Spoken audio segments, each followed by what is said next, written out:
Hello everyone. Today I am sharing about my Holi celebration. হোলির দিনে আমি, মা আর আমার এক মাসিমণি এবং আরও কিছুজন মিলে বেরিয়ে পড়েছিলাম মহিষাদল রাজবাড়ির বসন্ত উৎসবে সামিল হতে। পড়াশুনোর পারপাসে বাড়িতে না থাকার কারণে বসন্ত উৎসবে এটা আমার ফার্স্ট এনজয়মেন্ট বা এক্সপিরিয়েন্স যা বলতে পারো। পৌঁছে এখন এখানে সবাই আবির প্যাকেটগুলো ঠিকঠাক করতে ব্যস্ত। চারিদিকে ভিড়টা দেখে তো বুঝতেই পারছো উৎসবের উচ্ছ্বাস কতটা। তো চলো এবার যাওয়া যাক অনুষ্ঠানের দিকে। আর এই যে আমার সব সাঙ্গপাঙ্গরা। রাজবাড়ির আম্রকুঞ্জ আজ আরো বেশি সুন্দর লাগছে। এ যেন প্রকৃতি, আনন্দ আর ঐতিহ্যের সম্মিলন।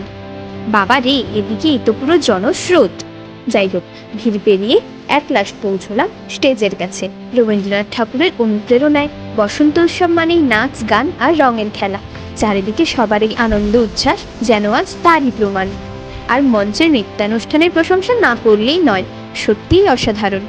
আজকের এই বসন্ত উৎসবের অভিজ্ঞতা সত্যিই মেমোরেবল। কারা কারা এই উৎসবে এসেছিলে জানিও কিন্তু। আর যারা কোনো কারণবশত আসতে পারোনি, তারা অবশ্যই পরের বছরের জন্য এখন থেকেই প্ল্যানিং করে ফেলো, যাতে কোনোভাবেই না মিস হয়। চলো এবার বাড়ির পথ ধরা যাক। সব স্মৃতিগুলো ক্যামেরা বন্দি করে বাড়ির পথ ধরলাম। টাটা।